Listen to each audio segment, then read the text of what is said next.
Hey there, welcome back to M Angel Says. I'm M Angel and I am here to review episode 7 of, I think, season 23 of The Bachelor Colton season. I'm a bit under the weather, but I'm not letting that stop me from sharing my opinions because I'm actually running late on these reviews, so I'm trying to give it to you as quickly as possible. Let's see what we got. Colton was affected by those harbingers of death and doom, the messages that the girls left behind as they said goodbye to him.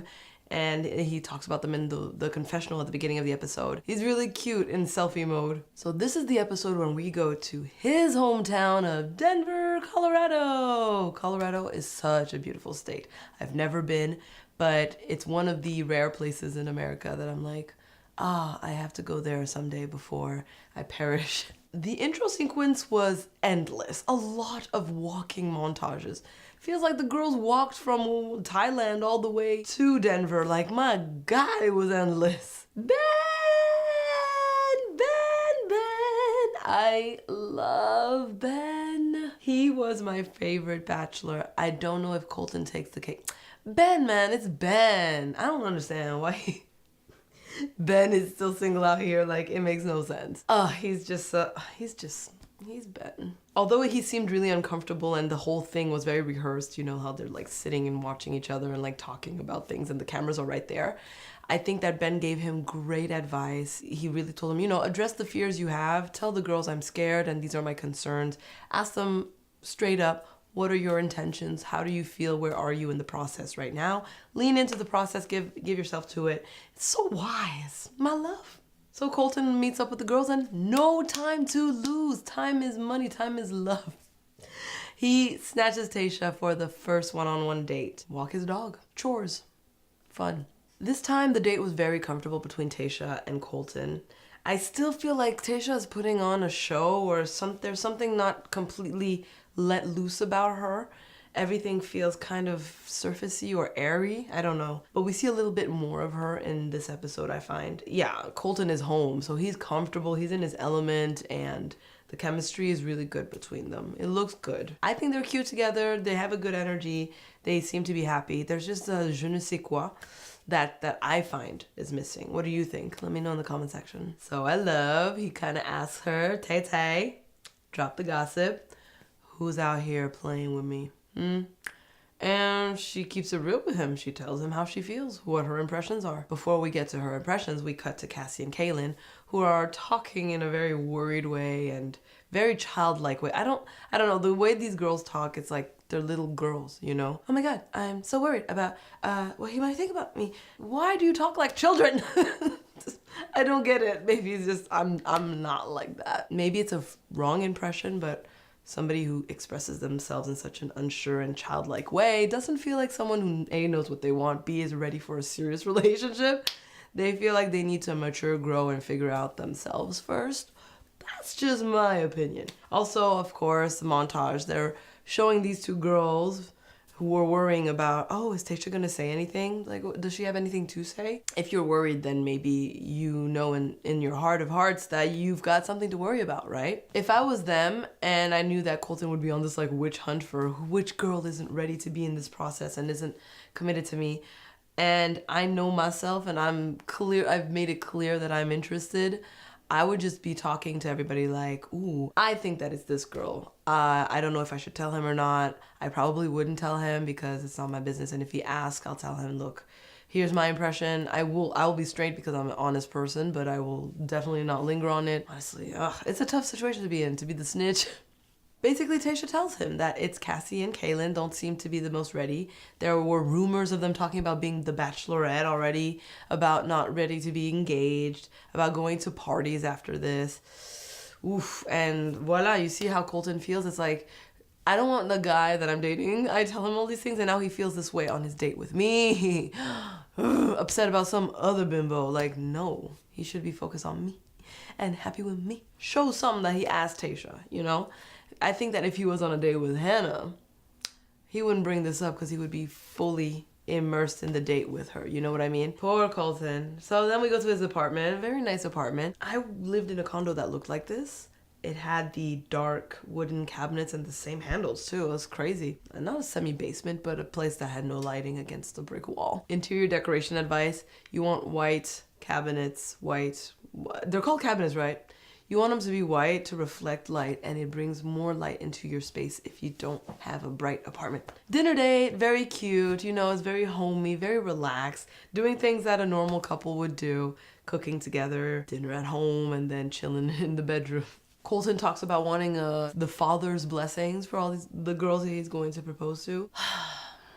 It's like, what about the mother's blessing though, you know? Like, why is it the father's... Did he lose his father? I don't remember. Did he mention something about his father passing away at some point? Maybe that's why he cares so much about the male opinion, but it's like, maybe because I'm not a daddy's girl, for me it's like, well, my mom is the more important one. If she doesn't like you, it makes it a lot harder. Not that it has ever stopped me. So yeah, I don't know. I don't like the whole, I need a father's blessing. It's cool to have the parents on board, but I would want both, you know? I don't think it's very egalitarian of him, but... Colton wants to be a traditional man. Maybe he'll find the woman who likes a traditional man. I'm just saying, just because the tradition doesn't mean it's right, like slavery. Just saying! Kaylin gets the day card, and finally we see a realistic reaction from the girls. Everyone's in tears. So funny. They're so sad, and Kaylin's just like, got the date card. Yeah, sorry everyone. Yeah, this is how it should be. Not, oh my god, I'm so happy for you, blah, blah, blah. Ninja, please. Tayshia gets a rose. Is that even a question? I love it when she's in her confessionals talking to the camera. Sometimes you get her real self. Like, she'll laugh in a deeper voice and she'll just be real with the producers, I guess. And with Colton, she's all like, oh, Colton. All soft and soft-spoken. And I can identify because I know that I get that way when I have a crush on someone. I get a lot softer. Like, my edges are smoothed out. It takes me a while to be my genuine self. That's why when I meet people, I'm almost worried to like give my YouTube channel and my Instagram, because I'm like, oh my god, they're gonna see my real self all crazy and loud and not very ladylike, not very genteel, not a desert rose lay that you can just like caress and things. But it is who I am, and I have to embrace it, and she needs to embrace it too. I don't know, I just like it when she's more real and she's not trying to control. It was really cute. She was wearing his jersey, Mrs. Underwood, and then they were in bed together. I love when he said, this is where the magic doesn't happen. Colton, you little funny dud. I guess Colton obviously wants a girl to take his name, you know, she becomes Mrs. Underwood. I don't know. I still don't know if I would take somebody's name. It would have to be a last name that I like, first of all. Because, you know, my name has always been my name. It's my identity. It's how I grew up. I don't see why I should forego who I am just to be in a relationship with someone. I don't know, what do you think about last name etiquette in North America? They have different traditions around the world. I have friends whose last names, like all the siblings have different last names because they give them the last names, I think, of people of importance in the family or somebody who's of significance as like a gesture of honor and respect. And I always found that really confusing because I'm like, wait, then how do you know you guys are siblings if you don't share the same last name? And they're like, well, we just know because we grew up together. It's just how it is. So yeah, no, it's interesting. So something I still think about. What about you? I really would like to know the temperature like out there. Would you take somebody else's last name? To me, it feels like Pac-Man, you know? Taking my last name, it's like he eats me. Now I no longer exist, you know? I don't want to be a fruit. Oh, Kirpa, still concerned. Man, glasses and Kirpa is like, it makes so much sense when she wears them. It's like, yes, your face was missing them. Your eyes were bound to wear out so that you could wear glasses. Her aura has glasses. It's just hilarious. And Tayshia, I didn't know she had such dorky glasses too. They're the cutest little nerdettes. I love. Date with Kaylin in the beautiful mountains, but cold and snowy, so blech. I'd rather a blue sky and green grass. He's a little more reserved. I don't know if you noticed that. Look at how he's hugging her. There's a little bit of, I felt a little bit of restraint in his energy, obviously. Snowboarding day, it's so cute. I don't know how to snowboard. I skied like once in my life, a long time ago as a child. Funny, I've been here in Canada 12 years and I didn't go skiing once. What would I pay to be cold? Ugh. Granted, it is fun and it's thrilling, but I'd rather be warm. Rather swim. I don't know. And I could swim for free down the street, and I still don't go because it's cold. You know how you step out the pool and you're cold and you have to walk home in the cold? It's demotivating. Colton confronts Kaylin. Oh my god. Honestly, Kaylin's reaction was dry. Her tears felt forced. Her anger felt real, like she was pissed, but hurt, not so much. You know when you're up to something and somebody's like caught you, now you're angry that your game has been ruined or that, yeah, it's been compromised. You've been compromised like a spy. I think she's more upset about that somebody's trying to sabotage her relationship with Colton than she is about Colton doubting her feelings for him. If it were me, yes, I would be pissed that there's gossip, but I would be more concerned about him not believing my feelings when I would be like, are you kidding me? I thought I am completely obvious with how I care about you. I thought my heart was on my sleeve. And if I was like on the fence and not really caring, yeah, I'd be more pissed about the gossip surrounding me. And I've talked before in other episodes how she comes across as maybe emotionally manipulative, and that's like a vibe I get, but I don't want to believe that. I want to believe the best in her. She might be that way without trying. I've noticed that. Even me. Sometimes I can be a little bit emotionally manipulative. I only realized it when I was reading something about that behavior and I was like, oh wow, I do kind of say those things to get people to act a certain way. I didn't realize that I was being so manipulative. Not in a mean way. Some people just use those tools to get what they want, you know, but they're not doing it deliberately. They're not trying to hurt you and they're not really conscious of what they're doing. I'm speaking from experience. That's what I'm saying. And now I'm very hyper aware of how I talk to people because of that. For example, when you're like, oh yeah, okay, you don't want to do this with me. I guess you just don't care about me, but that's fine, whatever. You know, stuff like that. I try not to do. I don't know if it's the editing, but you know, we don't really hear her talking about how much she cares about him and her feelings for him. She does say, I'm here for you, but she doesn't ever deny having talked about the Bachelorette, which was weird. She's just like, I can't believe that they would even say that. I can't believe that things like this have been said. But you didn't say, I never said those things. I never said that. I don't want to be on the Bachelorette. I don't care about that thing. She didn't address it directly. It's just like, I can't believe all the things I'm hearing that people are saying. Okay. Did you say it though? That's my question. You never denied it. And then her confessional where she's just like, I hate that this happened, blah, blah, blah, tears, wipe. It's like a robot almost. Like, I don't know. Am I the only one? I'm not reading emotion in this girl. It's crazy. It's kind of scary actually. And then she just like looks down and she always has like a little smile on her face, like someone who like knows that they're up to something, like acting. Yeah, I hate that this happened. Really? Would you be smiling? This little micro smile, it was a flash of a second and it happened when she was talking about, I'd be heartbroken if I didn't get a rose. Sniffity sniff, I don't know. I could be completely wrong. I just have a hard time believing her. Poor, fragile Colton. It hurts to be lied to and to be manipulated and used. I understand 1,000,000 bazillion %. It's ugly and it's difficult and it's a risk you run when you try to find love on national TV, boy. Like, oh, what were you expecting? People are out here doing the same thing on like dating apps. So imagine you put TV and money in the mix and fame.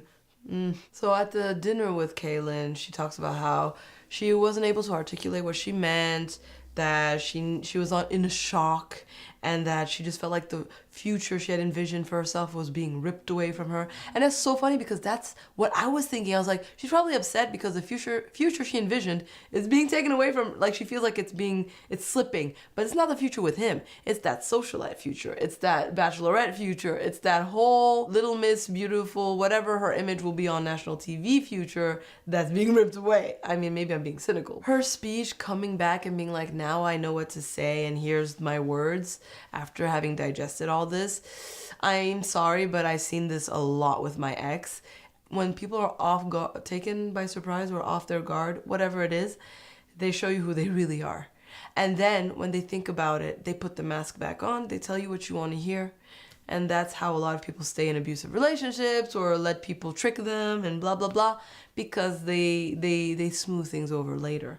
What you want to trust is the initial reaction. That will give you all of everything you need to know. I'm not saying that people can't improve. We react the way we don't want to sometimes, right? Because if somebody reacts a certain way and doesn't even acknowledge the reaction and says stuff like, oh, I was just tired, or I don't know what I was saying, or I was in shock, and denies it and dismisses it, worry. But if someone's like, yeah, I know that was really bad and I'm really sorry, like, I'm working on that, I don't want to react like that anymore. What I want to say, here's how I should have reacted, owning it and really working towards improving upon it, then there's hope. But that would just be my advice. Save yourself some heartache. Believe people when they show you who they are, basically. I analyzed to bits their conversation, I'm telling you. I noticed that she looked down a lot when she was talking. Like, ashamed. You can also look down when you're like uncomfortable to talk about something like you're shy about, or you feel like you're gonna be judged. I get that. When I open up about my feelings, I often look away or down, or I get really awkward sometimes. But I mean, she knows he likes her, so it doesn't make sense in this case, you know? She said that she was happy to be there with him, but she wasn't looking at him when she said that. Then she looked up at him and smiled. I don't know, it felt very calculated. She's either like really weak and shy, or she's a really good actress. Of course she gets the rose. Colton is reassured. He heard what he wanted to hear. But I don't think that deep inside he's reassured. I think he wants to be. They have a beautiful country music date, you know, at this beautiful theater arena. I don't know what you call it. Awesome venue. The singer is Caillou. Woo, them tattoos and the hair and the voice. Hello, what's your name is? I don't know what it is about tattoos and me. I'm just saying, like, is that something you like? I'm just questioning because I've never noticed tattoos or cared for them, but lately I've just been like obsessed with guys and tattoos. It's just like a thing that's a huge plus. That and guitarists, I don't know why.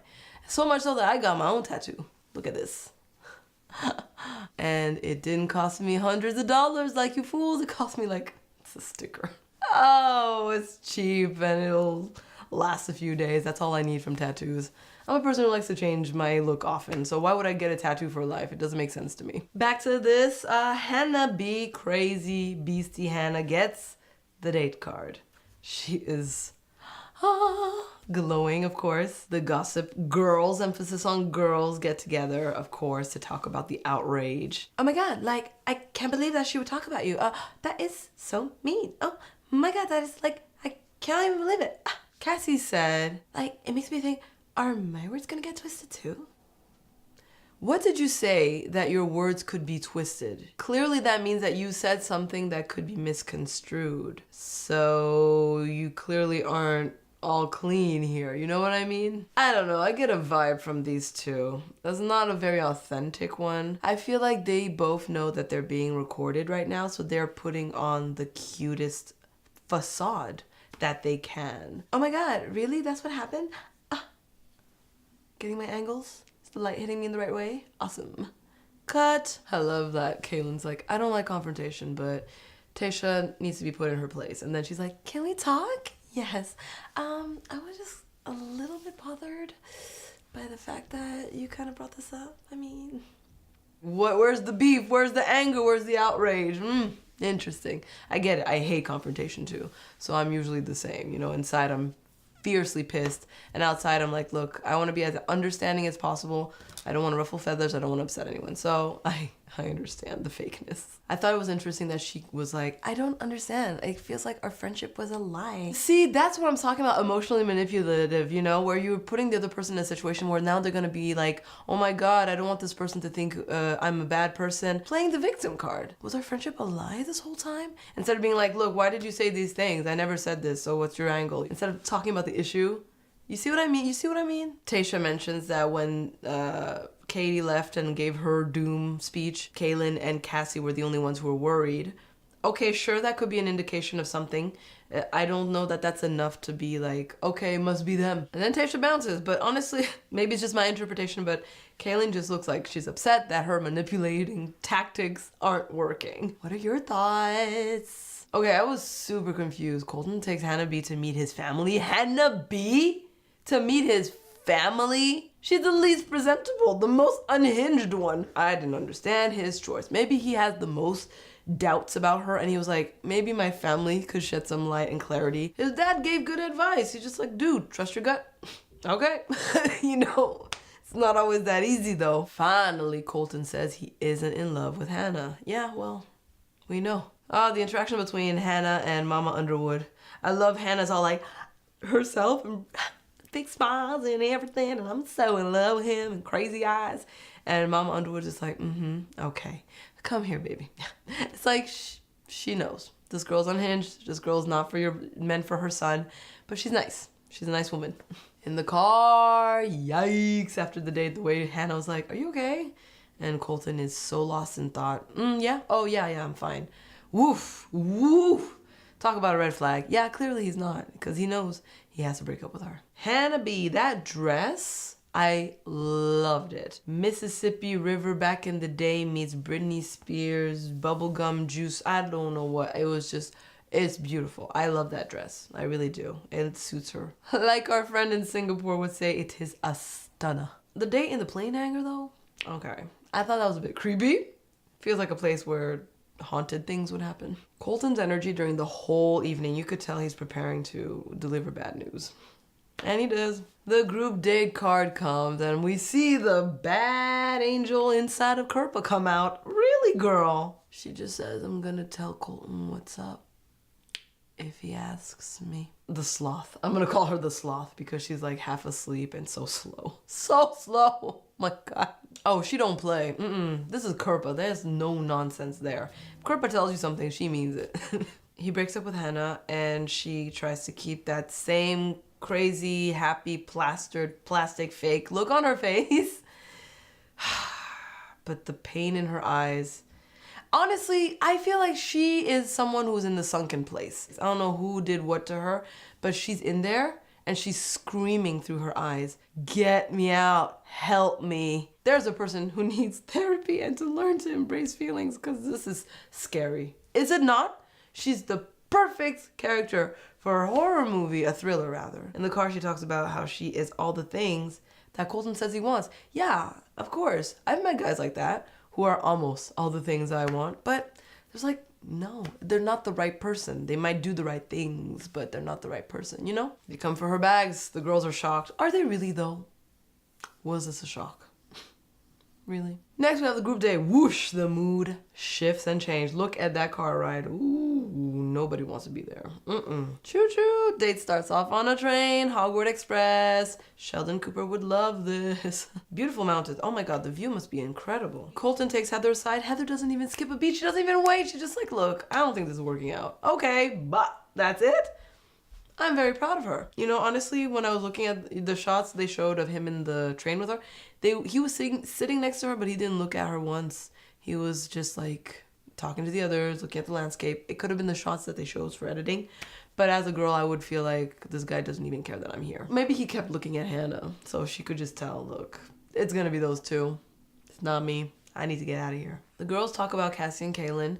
But honestly, it just sounds like everybody's talking about rumors. No one is actually talking about a first-hand account of hearing those girls say anything. So that's where I'm like, I don't know about this. Cassie's next up on the date, and Colton confronts her about what he's heard. And she goes into Valley Girl mode. Oh my God, I cannot believe what I'm hearing. I cannot believe that people say, I would never even say those things. I would not be here if it wasn't for you. She can't even get through the words. I haven't even done anything for that. I haven't done any for them to. Too much stumbling. I don't know. The way she kept looking away just felt like she was being somewhat deceitful. But I don't feel like she's malicious or a liar. It looked more like she was ashamed of something. I think she likes him. I think Cassie likes him, but she's a follower, if you will. She seems like the kind of girl in a group that will agree with the most popular girl to get respect. Oh yeah, in Mean Girls, she'll be that blonde girl, the one who became a weather reporter or whatever, getting swept up and just talking, you know, like, oh my God, well, if he doesn't pick me, you know, there's always the Bachelorette. And then Cassie's like, oh my God, yeah, totally, that would be like so amazing. And like, imagine all the parties and all the men and everything that would come along with it. You know, she would probably just go along with it, but in her head, maybe that's not her primary objective here, you know. Maybe she actually does like Colton and wants it to work out. Kirpa has a notebook on her date. Like, what did I say about this girl? Business meetings. She doesn't come to play. She comes to review things. She probably has notes about their past dates and things that she would like to address, concerns, questions. Girl, a notebook. It's too much. So concerned Kirpa does what concerned Kirpa does best. She gets concerned, and she shares her concerns with Colton about how after Vietnam, those two girls were very defensive. Okay, but that's not proof of anything. We need hard evidence. Ooh, acting different. Okay, you're still not giving me anything concrete to go off of. I'm sure the producers have footage that would help. Cassie's pissed with Kirpa, and honestly, actually, I agree with Cassie here. Because Kirpa keeps saying that she's going off of Katie's word. Katie, you? Who you doing? Were you born with this girl? Like, how do you know that she's 100% infallible and right and got it figured out? Like, you're trusting someone else's word? And she didn't even say anything. She just, like, mentioned something. She didn't say directly, those two said this or did this or that. Did you not learn from the whole Elise Nicole Onyeka debacle? Things can be misinterpreted. It seems not smart to be so certain about someone else's rumors. Yo, this was a tense group date. Did he even have time with Hannah? I don't remember seeing, we didn't see them together. Probably because it was so good and so easy that the producers were like, if we show this footage, we're only gonna add to everybody's confirmation that these two are gonna end up together. So let's keep that for the vote. He's so awkward holding those roses. Oh my God, he's like, yeah, I don't feel like I wanna give any out. Well, we know you want to give one to your girl. More tension. He has a cocktail dinner party. I don't know what dinner with the girls. But he doesn't waste no time. I love the editing here. He takes Hannah. He's like, I'm sure of this. We hear them walking off. We hear giggling in the background. We hear like the sound of the room. Silence and clocks. And then Colton comes back. He takes the rose. How dramatic. And he goes back. Like, it was so funny. Oh my God. The editing here, loved it. Like, I love the editors. I love the editors. They should win an Emmy, honestly. Showdown. Pew, pew, pew, pew, pew. Hannah's sent home because she's no longer needed. And she goes to tell the other girls what's going down downtown. We see Kirpa and Colton getting cozy. They have an empty kiss. There is nothing there. Meanwhile, trouble is afoot. Literally. Trouble is called Kaylin, and she is afoot on her way to see Colton. They have a talk. We don't know what she says. She comes, she leaves. And then voila quoi, Cassie gets the rose. I mean, surprise, not really. I'm sorry, Sloth, but come on. There's only so much you can do here.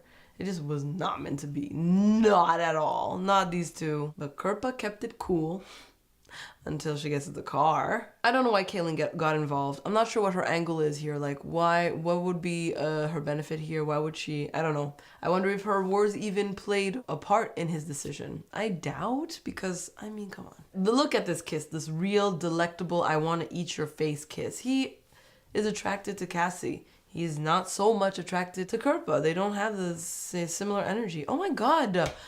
I'm just realizing that all these C's and K sounds. Cassie, Colton, Katie, Kaylin. Colton, I said Kirpa. Hey, they say love is blind, right? He looks so happy. So happy with Butterfly Barbie. I mean, like I said, we all know he's going to end up with Hannah, so all of this is moot. It's just entertainment.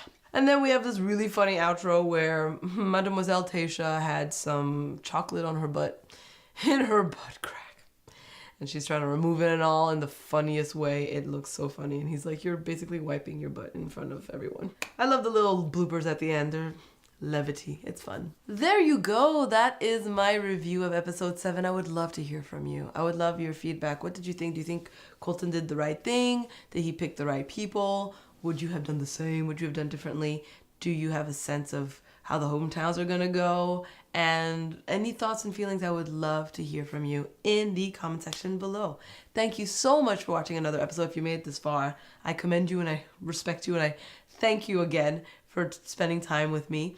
And before you go, like this video, subscribe to Angel Says if you haven't already. Follow me on Instagram at Angel Says, one word. There's also Facebook and Twitter. And I feel like I'm forgetting something, but whatever. It doesn't matter. Okay, thank you so much. Like, you're so nice and I really appreciate spending all this time with you and I can't wait to talk to you again. So, like, bye.